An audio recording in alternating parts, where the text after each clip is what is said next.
just what can go wrong? It's a bit of a different Valencia Property podcast today. We're going to have a different thing. We're not concentrating so much on the blogs and on what we've done this month. We're going to give you two new features. One, today, we're going to take you through the process of buying a property in Valencia and point out what can go wrong and what you need to look for at each stage.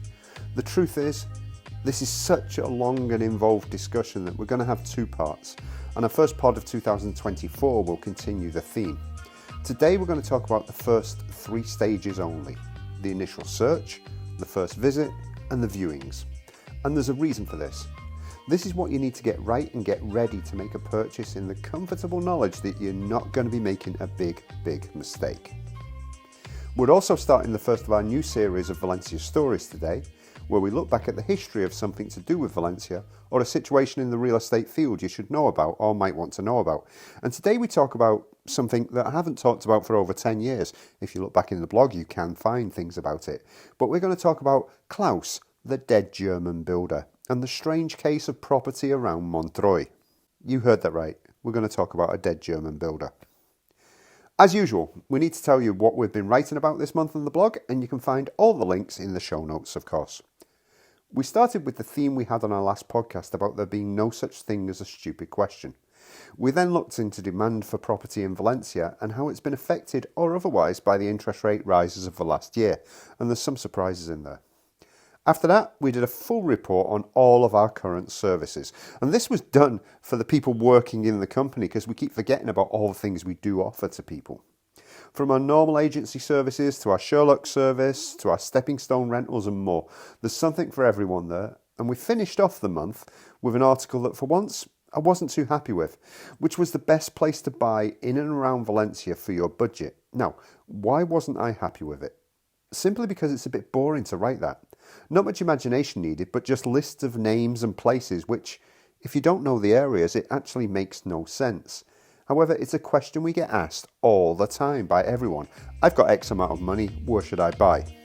So as we stand at the start of December 2023, that's the current answer in the last blog. I'm so looking forward to the next episode in the higher price ranges, he said convincingly.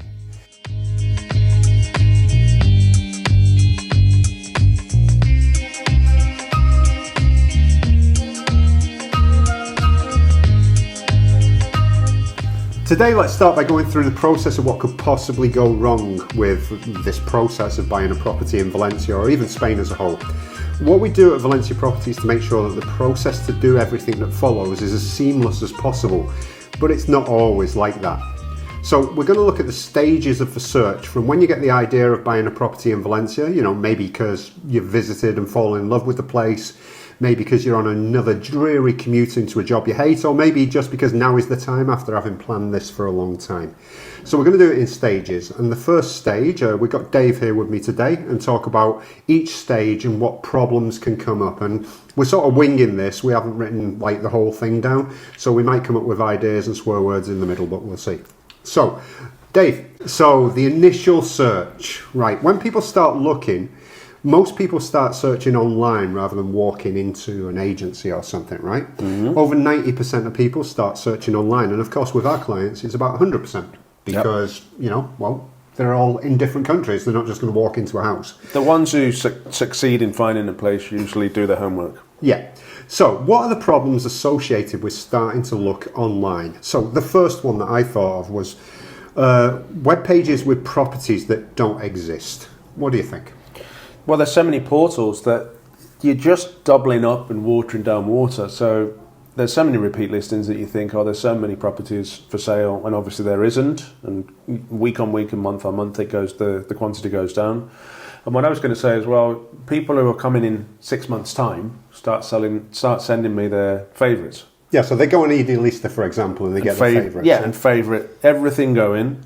And we're not sure about this, if we want to be in the city, if we want to be outside the city, if it's going to be a house or an apartment. And that's things you decide when you're on the ground. But if you're looking 6 months before you arrive, it's nice to get an idea of what's out there, I guess. But there's no point saying, can you comment on all of these and tell me a little bit about them? Because they're not going to be there if they're any good. That's probably the first pitfall that I think people make is they get all worked up for a year in advance. and when they actually hit the ground, it might be a bit disappointing. Oh, I saw something 3 months ago that looked great, and it looked like a good deal. It's like, and it was, and that's why. And it's we no saw longer it, exists, and we might have sold it, or we know who sold it. You know. Yeah.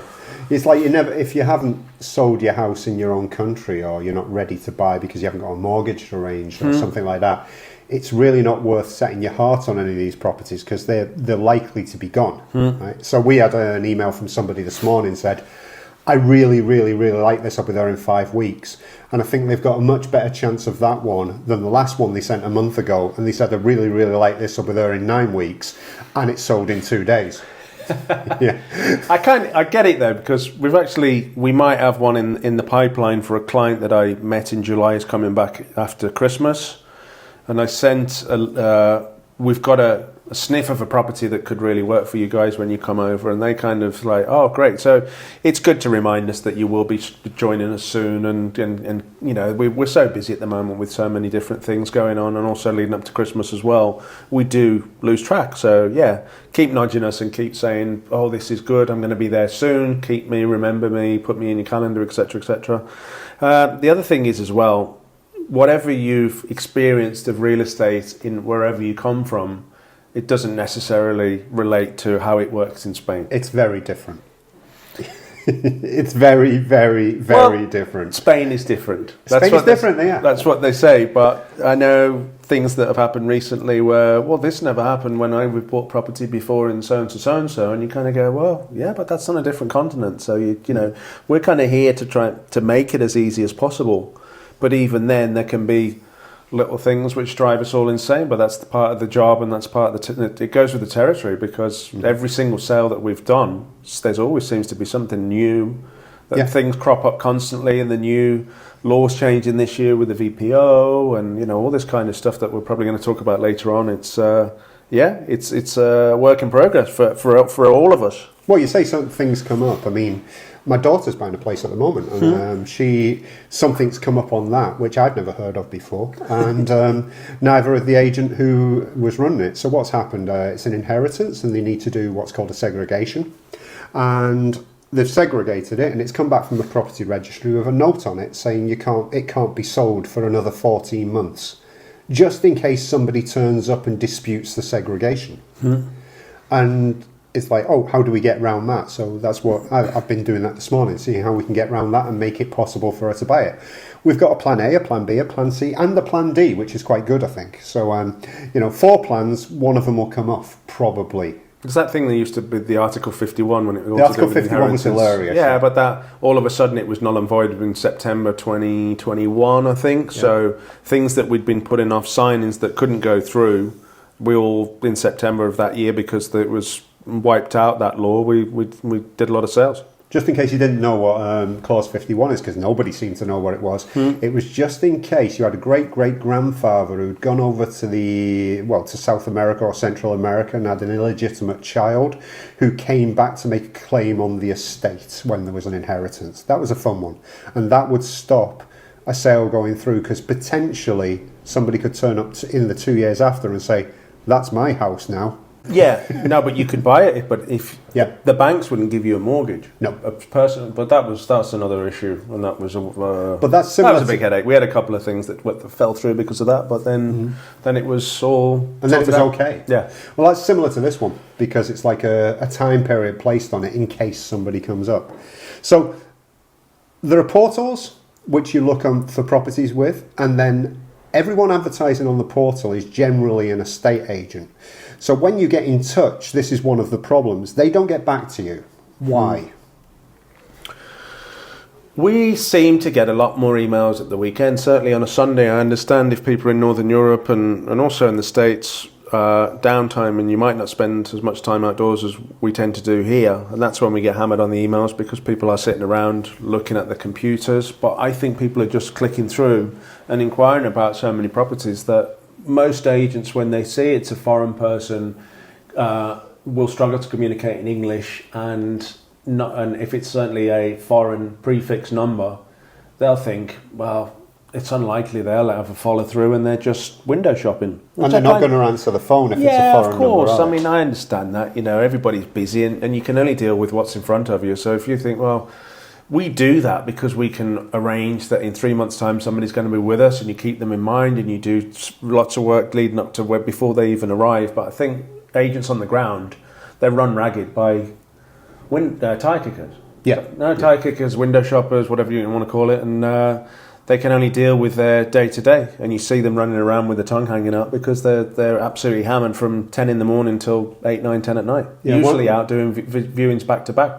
Well, apart from that, when they're in their office, they're expected to be cold calling people to try and get listings as well. So if you ring up with your like German prefix, British prefix, American prefix, or whatever, they're generally not picking up that phone call. And if you send them an email, they're generally not answering the email either, because they look at it in a different language and they don't think of using anything like Google Translate or anything like that. They just think, this is going to be a world of pain for me, because I've got this potential client who might buy that place, and this person who sent me the message isn't here and is not coming for a long time. So that's why you don't get a response, right? Well, the level of English isn't going to be great. It's still a bit kind of Valencia 20 years ago when I arrived. I didn't know any English-speaking people whatsoever. So I just think the agent's probably thinking it's going to be too much hassle. I mean, I either have to get a translator or really improve my English very quickly, but I've got a couple of Spanish clients over the next few days to keep me ticking over. What's happened recently, though, you could certainly see a downturn in the local market because all the agents seem to be sitting in the office bugging us with these stupid phone calls and voice messages, and I'm going to send you this property I've just fallen into my lap, and they send you pictures and videos, and you kind of go, yeah, well, that's not great, so thanks, but I'll keep it in mind. And then... Yeah, I saw that one about 6 months ago with another agent. Yeah, I've got this really good interest in objects that's just come in, and it's like, oh, you've listed that one as well. Yeah, we saw it, a few weeks ago with somebody else and didn't even like it then, so... One of the other things about the portals and Idealista and that is, as an individual, you can actually list for free on Idealista. You can list up to 2 properties. So the amount of scammers that are on there. So if you see something that is much too good to be true, in 99.9% of the cases, it is too good to be true. Now, you will get a response from them because they are trying to scam you. Yeah. You will get a response from them. But, the usual things apply. Do not send any money over, like to put a reserve down until you can come over. You're never going to see that money again. There's so many scams online at the moment. It's like you've got to be really careful. Yeah, they've tried it on us, and it's actually quite funny. Yeah, we're going to get in those sort of inquiries recently as well, which we seem to think are bots or whatever you want to call it now, whether it's the similarly worded email inquiry from very random names or strange email addresses. And they're just phishing. They're just trying to tap you up. And when you get 6 inquiries in under less than 2 minutes, it's because there's some machinery going on in the background, I guess. Yeah, so obviously when you come to Valencia, you're going to use us at Valencia Property. But in the rest of Spain, one of these things that you should look out for, I suppose, is the finding a reliable realtor or estate agent. Now, we took on the realtor model when we decided to concentrate on international buyers, so that we actually work with our buyer. We're a buyer's agent, if you want, personal property shop or whatever you want to call it. But you've got to bear in mind, in the majority of cases, the estate agent who is listing that property you are interested in is getting paid by the person who they're listing the property for. So they're not going to tell you any problems about the property. So when you're on your initial search, just bear that in mind. The people that you're talking to in general are not going to tell you the problems of a property, maybe? Well, they're only going to show their own listings as well, because it's in their own interest, and it's a lot easier for them to just rock up with the keys and contact their own. They're going to get paid more when there's that conflict of interest. But I speak to these agents, and they obviously know how we work, and I always say to agents that we work well with, or the ones that we prefer to work with or like, and I usually say, oh, we've just seen one around the corner that so-and-so has, you might know it. And 99 times out of 100, they say, oh, I didn't know about that one. And it's like, well, if you're in this neighbourhood and you're selling a property, you should probably know what else is for sale, at least in the vicinity that you're trying to control or trying to compare with. When we do know the market really well, but a lot of the local agents, they're not online as much as we are, I don't think, and they don't actually know beyond what they've got themselves. Yeah, and it's the thing about understanding how estate agency and property sales work, both in Valencia and the rest of Spain, I think. It's like, you don't just walk into an estate agency like in the States. You choose your realtor and they've got access to everything. Well, that's essentially what you do with us. But if you just see an estate agent's like, the normal neighbourhood estate agent online and you go there, they're only going to offer what they've got. And they'll take you to see stuff that you don't want to see because it's the only thing that they have got. They might have one or two properties that interest you, but they're going to take you to see 5 or 6 others, which they just hope you'll get bored and eventually buy something, right? Yeah. It's, obviously it works for them and that's how they've always operated. But, I think at the moment 600 agents, probably a few less nowadays because there's a few falling by the wayside as we go through the year. They just seem to be what we call pissing in the wind, and I don't know how they make ends meet. And especially now they can't charge for rentals. Yeah, and they seem to be chasing us a lot for, I've got this really interesting thing for one of your kind of clients, and that's usually code for a foreigner who's got more money than sense, and we kind of go, that's too expensive for what it is, and no, we won't be bringing a client round, and you think we're all born yesterday just because... Well, that's another thing that's very interesting. It's like, we don't just list anything. To get on our website, it's got to be actually quite good. Whether it's quite good because of the price, because of the location, because of the possibilities, but it's got to be quite good. There's got to be a reason it's on there. Well, we've started to list more expensive properties the last few months because all the cheap stuff goes very quickly. And literally, I think the one that we sold, or we haven't signed for it yet, but I put it on Tuesday, and by Thursday we'd had a full price offer. At the lower end, without visiting. Without from a distance. People who have already been here, they know the areas. They'd already bought another property as well, so they're looking to top up the golden visa, and it's like, that works. If you think it's going to go and it's going to be easy, either for mid-term or long-term or stepping stones rentals or whatever can be done, they're more than happy to trust us to do that. I mean, we've had colleagues. Paul, for example, sold a really nice property earlier this year, and they weren't even here. Yeah, and it was a high budget, and because they'd done the homework and then sent it across. What do you think of this? Yeah, this is great, lovely views. Can you do a video? Can you do a video? And that's what we do. Yeah. You don't always get lucky. If you're only here for a week, then the stars have to align. Sometimes you have to go away and have a second stab at it. Okay, so that's the first stage. The second stage is when you actually come to visit. What problems can come up when you visit? Well, the first thing I've thought of is you haven't prepared it beforehand. So you phone me up on a Monday and you say, we're here, and I go, who are you? Yeah. And you say, we're here on the ground, we want to go and see some properties, and we don't know what you want, we don't know what your budget is, we don't know anything about you at all. Our answer generally when you do that is, well, we're actually busy with clients who we've been preparing with for months, and all my agents, all my colleagues are out with people. So what are the preparations you should do before you come over in order to not get that answer from us? Well, we always say, let us know your dates. I've got the standard reply. Obviously, we all use a pretty standard model of reply when there's the first contact, explaining, read this article, let me know when you're here, and we'll line up to do the NIE appointment, give a power of attorney, go and open a bank account. Doesn't have to be on the first day, but within a week you should really try and get everything in line, just in case you see that one property that's going to be good, that's going to sell very quickly, and you'll be able to move on it rather than get to Friday and say, I really like this one, and you kind of go, well, you'll have to come back next week then, won't you? If your flight's booked for tomorrow and there's nothing you can do about it, you can pay a reserve, but you're going to have to come back and then start the process. So if you're 100% sure, or even 95% sure, that you're going to eventually end up in Spain, not necessarily Valencia, in Spain, you apply for your NI because there's a big waiting list, and just get it out the way. And it's a drop in the ocean if you're looking at spending several hundreds of thousands of euros on a property. Yeah, I think one of the worst things you can do, or you can say to us really, is when we say, right, we need to organise your orientation day, and we need to take you to a bank to open a bank account, and we need to take you to apply for your NIA number. If you say to us, I'm not quite ready to do that, that's problematic. Because you're going to need to do it if you're going to buy a place. And that just says to us that you've landed in our lap and you're already here, that you're on holiday and maybe you're a bit bored and you want to look at some houses. We cannot just drop everything for people like that because we are so busy. So if you are not prepared to get your NIA number, at least start the process, and not prepared to open your bank account, you can't buy without those two things.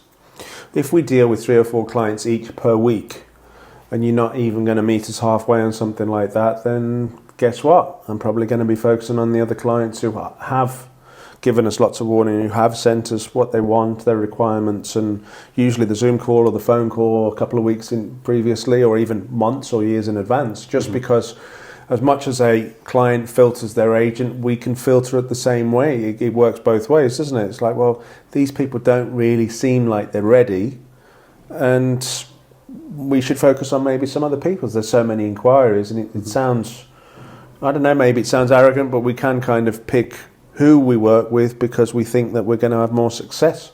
And the last couple of years, it's been proven to be that way. Yeah, I think one of the things that I think this is more to do with Brits rather than Americans, for example.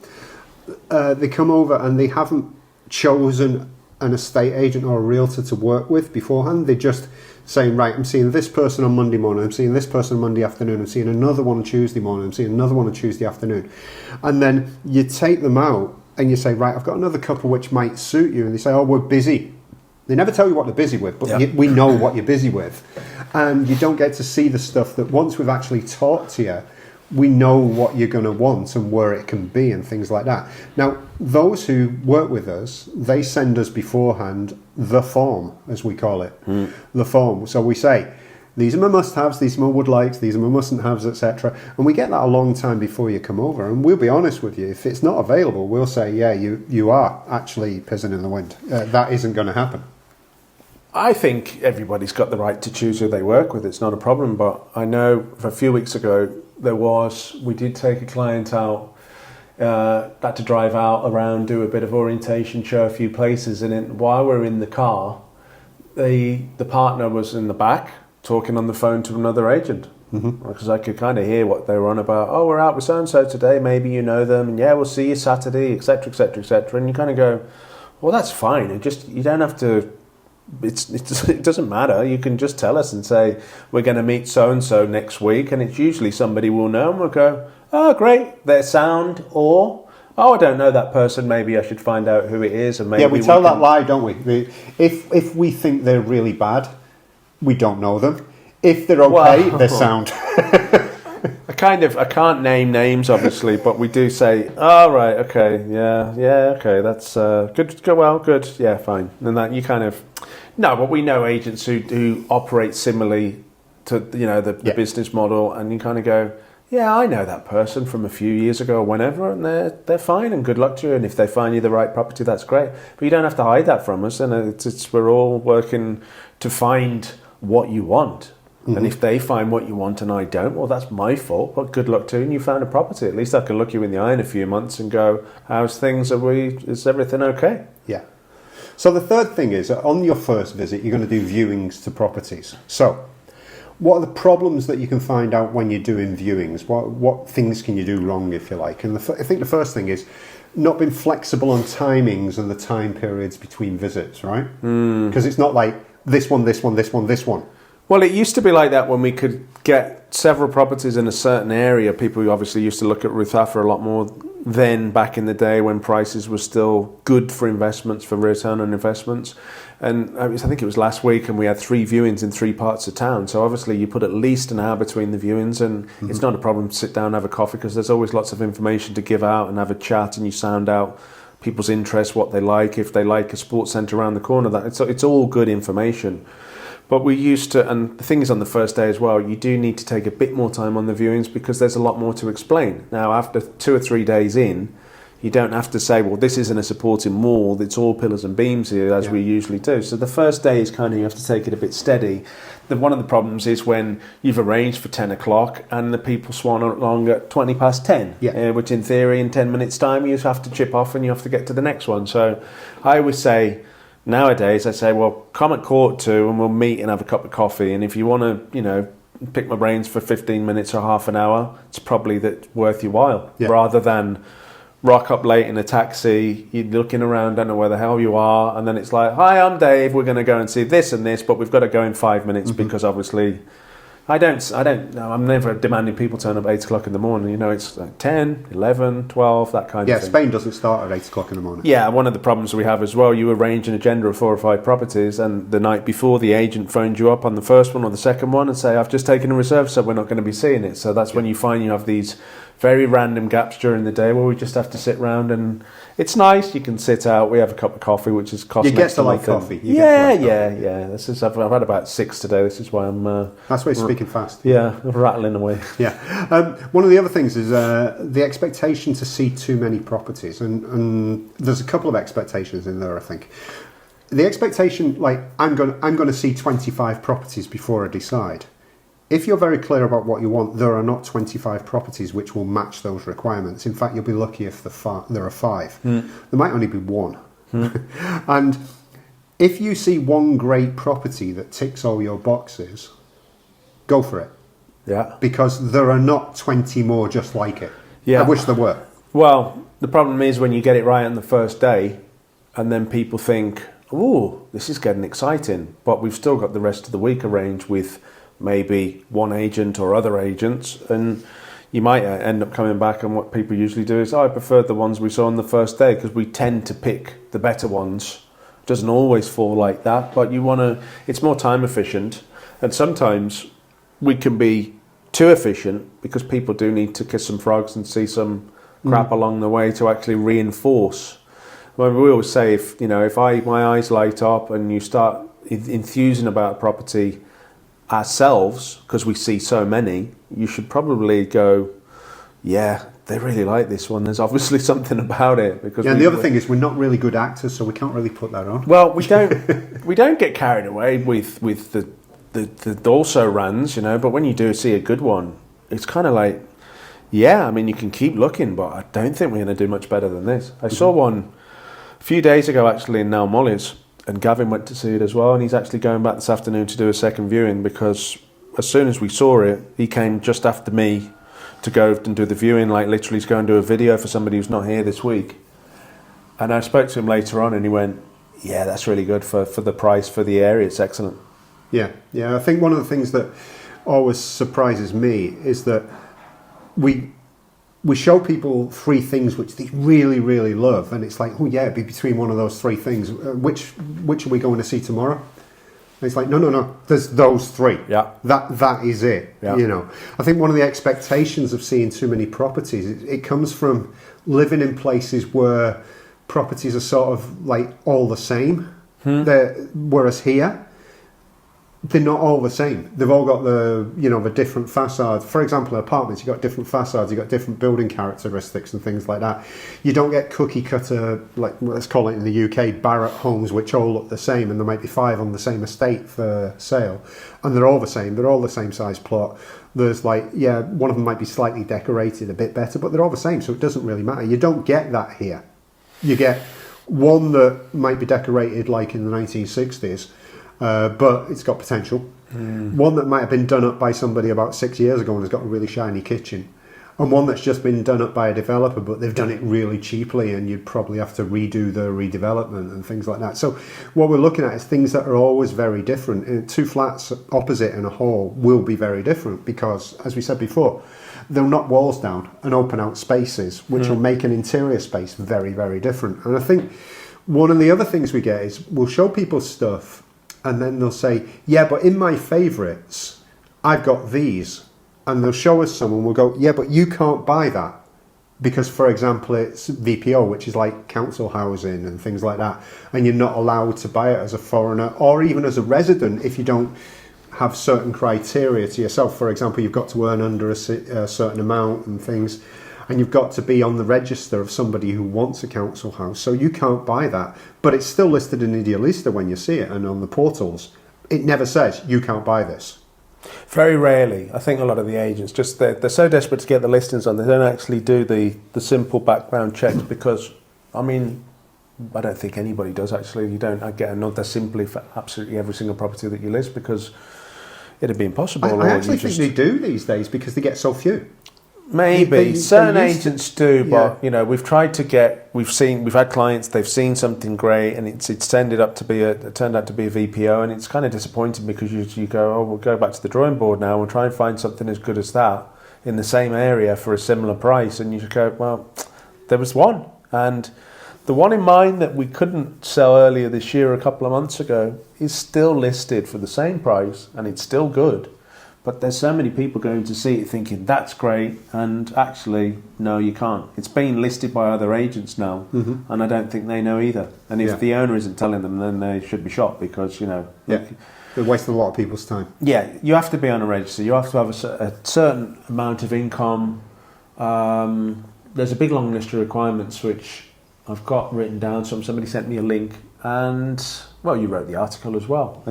Forget about it. Yeah, you just if you're not a resident, you can't. That's the first thing. VPO, forget about it. Bank property, forget about it. It's not going to happen. Yeah, that's another thing. Bank properties. You'll see online that certain times there are properties which they'll always say no commission, and they come from the bank, but you can't buy them. I mean, I've tried here myself because every now and again one comes up, and I've been here 20 odd years. I had 5 months trying to buy 2 garage places from a bank, and then I eventually managed to buy 2 garage places from a different bank, but that was only after giving up on the first 2 because it was so difficult. It was just such a pain because the know your client requirements are just ridiculous, even if you've been here. If you haven't been here and the money's coming from abroad, forget it. There's no way you're getting those bank properties, unfortunately, which is a real pity, but that's why they're online for so long and they're available for so long. Well, I think the game's rigged as well because I inquired on a Friday a few weeks ago about something I thought was really good investment. You can either flip it or rent it out, and it was absolutely excellent. And it's an area that I've known as long as I've been here, which is now 23 years. Inquired on the Friday afternoon that they'd already done viewings during that day, and I'd kind of missed out on the slot to get in to see it and taken a full price reserve on the same afternoon. I was going to see it on the Monday lunchtime.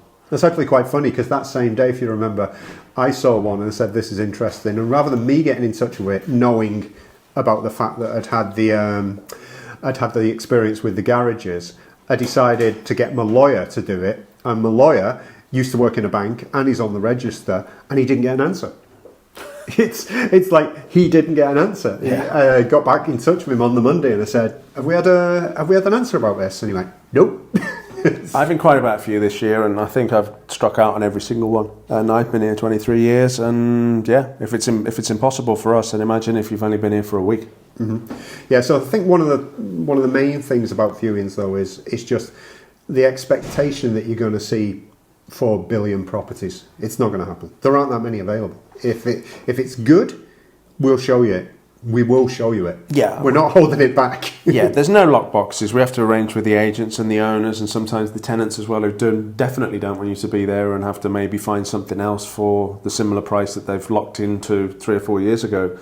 And it takes, I say this a lot, it takes me longer to arrange the viewings than do the viewings. Yeah. Because you inquire on a Monday morning about a client you might be dealing with on a Friday. I need to see this at 11 o'clock this coming Friday. And they won't answer you till Wednesday because it's in the back of their mind because it's so far down the line. It's only because I'm trying to arrange it Monday morning because I know for Tuesday, Wednesday I'm full on and I haven't got the time to do it. So we kind of try and get it all sorted well in advance. And they might even say, fine, that's no problem. And then on the Thursday they say, oh yeah, I didn't write that one down. Sorry. Is it all right if you come at 8 o'clock at night? By which time we're probably on Sunday. Yeah, got the my slippers on and the sherry and the pint and the cigars out. Yeah, it's. I think one last thing on the viewings is the expectations for your viewings.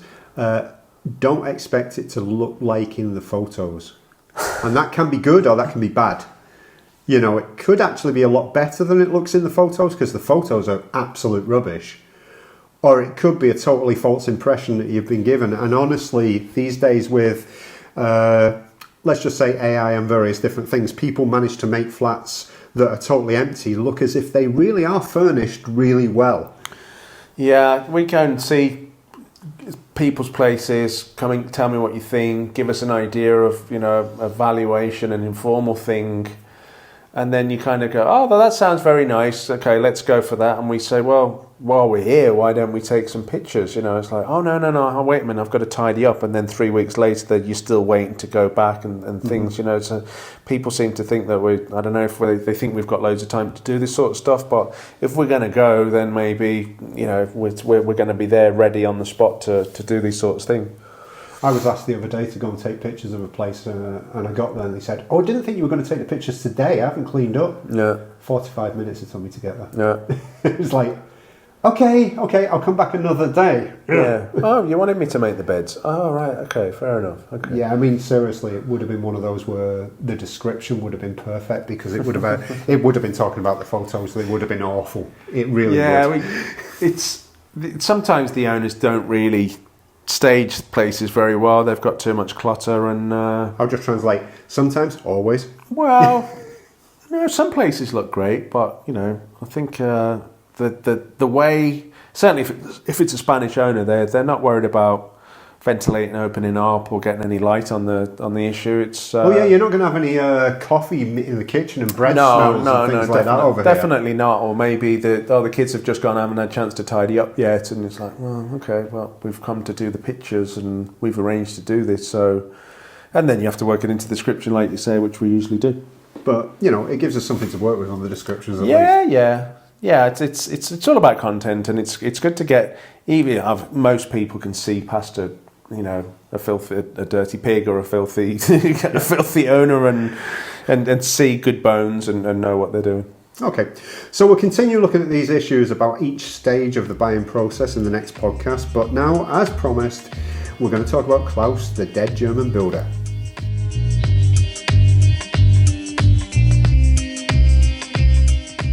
So finally today, Klaus, the dead German builder.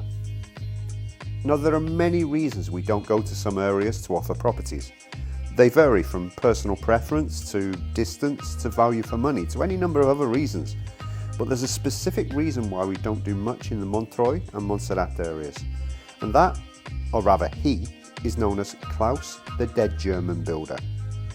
Now Klaus, rest his corrupt soul supposedly, shuffled off this mortal coil, and some have said it was remarkably convenient the timing of his death somewhere abroad.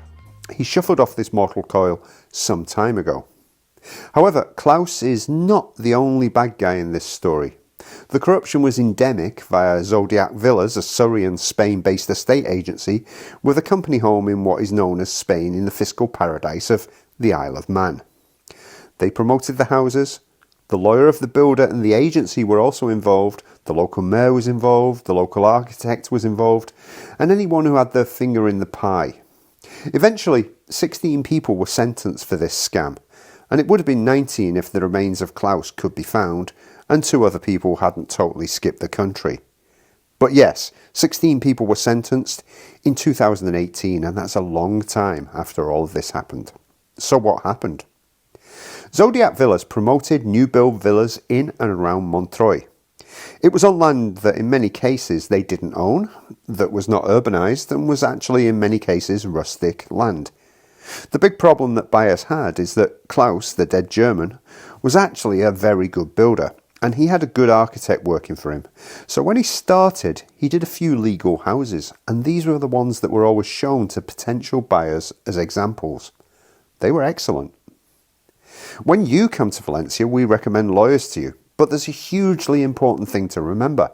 The lawyers are independent from us. If they say don't buy, for whatever reason, then all good. The lawyers recommended to buyers of Klaus's houses were working on the books of Zodiac Villas, who were the promoter and the agency, of course. In other words, your lawyer was actually employed by the builder and represented their interests, not yours. Over the years, Klaus built around 95 villas in Montreuil, all without licenses, without bank guarantees for the clients, and without any sort of legal guarantees. In many cases, the properties were finished, and those who had paid for them got to actually live in them, but their nightmare didn't end there. There were no deeds for them because there was no building licence. There was no guarantee they wouldn't be knocked down, although, as far as I know, they all remain standing to this day. But the value of these illegal properties was well below the amounts that the owners had put into the properties, leaving them trapped, having lost their savings, with little chance of any long-term salvation by being able to sell their property. A few years ago, I went to see one which had actually been made legal. It had taken 10 years and the health of the owners, and they were now selling in order to try and put this hellscape behind them. The house would normally be valued at around $300,000 at the time, but they were selling for $168,000 because nobody wants a Klaus house. Despite its legality, there would be no chance of making any changes, and the electric was still a generator that the people living in the Klaus houses there had clubbed together to pay for. Drinking water was also from a lorry that visited regularly to fill up the tank, as they were still on the agricultural water supply, which again I think had been connected up illegally when the houses were built. Now the mayor finished up in prison for a short time, and just a little aside here, the mayor ran a company that did the electrics for all of the houses. Can you guess why he wanted to give a building licence to Klaus for so many houses? Many of those involved with Zodiac Villas finished up in prison too, and there were plenty of people involved who made themselves scarce or disappeared completely, many back to the UK. However, if you think they remain locked up, then the answer is no. The maximum sentence handed out was rather less than the 16 years demanded by the prosecution. A plea deal got the mayor 2 years and others 18 months. And there's a weird and wonderful thing in Spain that if you are sentenced for less than 2 years and it's your first offence, you serve no jail time, as long as you pay any outstanding fines or retribution. Think Messi and Ronaldo and lately Shakira in their tax fraud cases. I know that Messi and Ronaldo were actually sentenced to less than 2 years, but they paid all of the tax back. Those involved were sentenced eventually in 2018, 12 years after the monies were taken, and of course, when the case was going through, the rats started fighting with each other. The ex-mayor, the developer, and the companies who provided the work, all claiming that the now defunct and having fled the country head of Zodiac Villas, kept all the cash. We'll keep an open mind on that. Klaus, though, remains an enigma, and he remains buried in the ground somewhere, possibly. Though I believe nobody has ever seen his death certificate, his obituary, or his grave. So maybe he's just laughing it up on a remote Caribbean island now, and one day he'll listen to this podcast and he'll contact us for a laugh and maybe a conversation. If you read Spanish, there's an article about the trial in the show notes. We hope you enjoyed the first story from Valencia Stories. If you were involved, you definitely did not enjoy this story. But if you weren't, just think of it as a case to make sure that you employ a lawyer who is totally separated from the developer of your property. In the next episode of the podcast, we're going to talk about making offers, putting together contracts, completion and post-purchase, and what can go wrong there. So yes, we've told you a lot of what can go wrong here and we'll continue in the next pod. But the reality is we know what we are doing and everyone we work with knows too. So we avoid these problems largely. But that's not to say we never come up against them. After all, how do you think we know about them? Also, we'll be looking back at 2023 in the Valencia property market, pointing out the trends, what was sold, where, to who, and looking forward to another year of selling property in Valencia as we reach our 25th anniversary. And we might talk more about the latest blogs and properties as well. We'll definitely have our second Valencia story, and I'll give you a clue here, it's all going to be about the financial crisis in 2008. So yes, it's going to be another fun one. What happened before, the crisis itself, how it was different from the crisis in the rest of the world, and what came next. Until then, goodbye. We hope you enjoyed the latest Valencia Property podcast, and if you celebrate it, happy Christmas. If you don't, happy holidays. And if you want to get in touch with us, remember, it's information@valenciaproperty.com, and we look forward to hearing from you. You can get in touch with me by WhatsApp as well. Just look on the blog and then send me a WhatsApp and say, "Hi Graham, how you doing?"